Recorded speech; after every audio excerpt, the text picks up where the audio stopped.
What's up, everybody? Welcome back to another vlog. Oh, what you looking at? It was home once upon a time. These very blocks is where we slept. Thank you, City of Baltimore, for putting outlets in places like this for people that need them, like me. Happy Sunday, everybody. I hope you all are doing well. I hope the week has treated you good. I know I done told y'all I was coming back, but y'all, this thing, life is lifing. Do you hear me? Lord have mercy. But anyway, yeah, but anyway, y'all, we gonna get on into this good story. How did the Inner Harbor in Baltimore, Maryland become my home? Let's talk about it. So I told y'all that I'm the youngest child of a whole lot of people, right? My oldest sister lives in Baltimore, and a couple years back my dad passed, and I made him a promise, that I would keep the peace, that I would not cause trouble, that I would keep quiet and be a good little girl for daddy, because fuck my feelings, right? Fuck me being violated, right? Fuck me needing to be protected. Anywho, I kept the secret and I kept my promise. So when he passed, I began to really talk about my nephews and in the ways that I was violated, in the ways that my mother knew I was being violated. My nephew's mother, my sister, knew I was being violated, and I was beat for telling this truth. It was something that my nephew would use, like he knew he could tell on me and get me in trouble, say something to get me a beating if I didn't suck him off. I can't make this up, y'all. So I told, now I'm grown, everybody grown. Let's talk about it. You know what I'm saying? It was okay for it to happen to me. How you feel about your kids and stuff like that. So of course I was called a drama queen and just looking for attention and,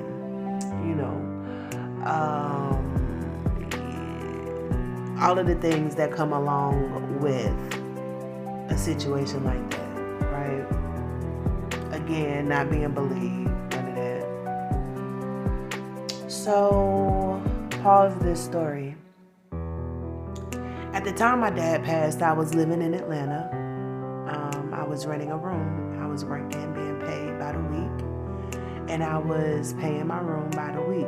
My place to stay depended wholeheartedly on my weekly paycheck. I had been out of rehab about a year, and I was just trying to become the girl I thought I could be.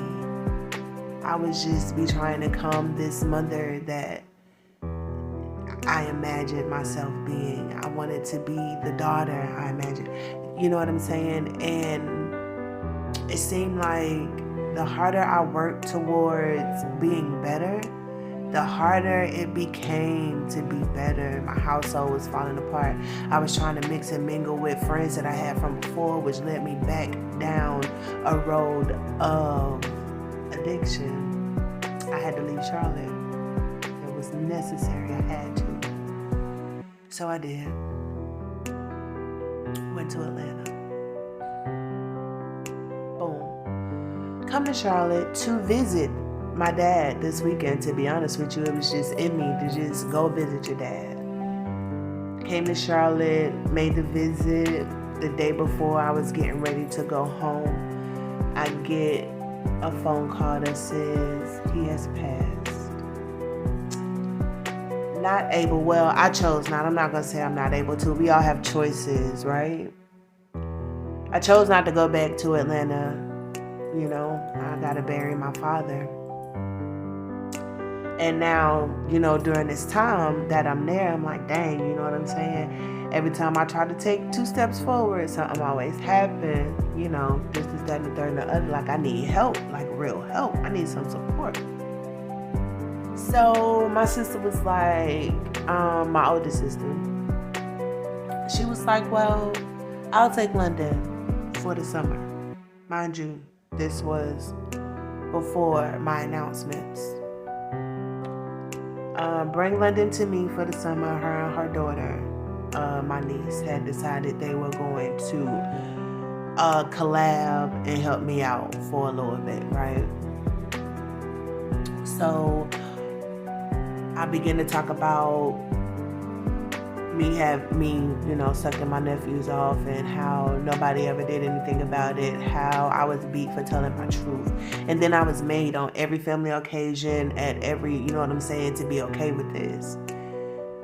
Break bread, watch, these people become very successful, and I could not have a full night's sleep, never mind hold a job. So, there had been no conversation between she and I about, how she felt about what I said, or whether or not, plans had changed or whatever. By this time, the funeral is had. Everybody is going back to their homes and, the states where they live. And I talked to her on a Tuesday, and I say, hey, I'm going to go ahead and get these tickets and stuff tomorrow. And she told me, okay. I said, I'm going to send you, the confirmation, whatever. She said, okay. Not even 24 hours later, I call her. Or I don't call her. I sent her a screenshot of the confirmation. What time London and I will arrive in Baltimore, that and the third and the other. The text message I got in response said, oh, I thought you was just talking. I didn't think you was coming for real. I'm not going to be able to take her.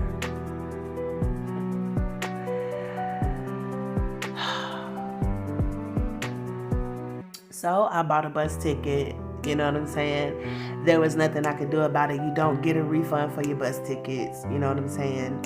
Not in most situations anyway. All I could do is just change directions, And I was like, you know what? If I go back to Atlanta, I still have to start over. Probably going to end up in the shelter because I had not been to work. Lost my job, actually. Because I had taken days, I had used my vacation days or whatever. And I was fired because I didn't come back to work. Because I needed to bury my dad. And I know all of y'all gonna be like, oh, labor laws, they can't do that. Well, North Carolina is an at-will state, which means they can hire and fire you at will for any, all, or no reason. And that's just that. So trying to fight something like that in North Carolina, I don't know. You know what I'm saying? I didn't have the knowledge at the time to do so, and I don't think I would have the willpower. But anyways, yeah. I was looking at it like it didn't matter. Like, either way I go, I'm going to be screwed. So, I might as well go ahead and take this trip to Baltimore. Came on up here. I definitely still reached out to her. Why wouldn't I? That's my sister, and I'm used to the relationship, being treated like that is normal in my family for me. So I was like, yeah, all right, whatever. But I went to her house and was staying in her basement. And one day, her husband came home and I was in the kitchen. So whenever she came downstairs, he and I both was in the kitchen, and she just kind of looked around and gave these body gestures as if like she threw her hands up in the air like, what the fuck going on here? And that was the last day that I stayed at her house, because ain't nobody got time for your senior citizen bullshit, lady. I really don't. I ain't asked you for none of this. And if you don't know nothing else about the kid, anybody that know me know, my favorite phrase is, I'll figure it out. And I guarantee told you I will do just that. So yeah, this is the story all about how the Inner Harbor became my home. Baltimore has been a blessing to myself and my family. Great things has happened for me here. A lot of people hear, the twang in my voice or whatever and say, oh, you from down south, why you moved to Baltimore? And I always say, well, resources, the things that I needed to get on my feet, they don't offer down south. But the truth of the matter is because I was duped by my sister and I had no other choice. And the goat in me, that stubbornness in me, said, bitch, I am not gonna fail. Watch me work in your city. Motherfucker. So I made it do what it do. And 3 years later, here we are. And I'm grateful for all of the different entities. I do plan on taking you guys around and show you, see if I can talk to the people at the shelter where I lived and some of the other entities that helped me. My sister's place where you can go and get breakfast, lunch, and dinner. You can also take a shower, wash clothes, you know what I'm saying? It's a place where you don't have to be out in the elements. You can sit all day. And they also have social workers and, you know what I'm saying? It's all types of resources in the city of Baltimore if you are willing to do what it takes to find them and maintain them. Nothing is easy, But look at this city, y'all. My little Android ain't doing none of this, baby. That's all right, because I'm going to keep pushing, and I'm going to keep vlogging, I'm going to keep uploading videos. And in a minute, I'm going to have me some real utensils so I could give y'all some quality work. I hope you guys have enjoyed.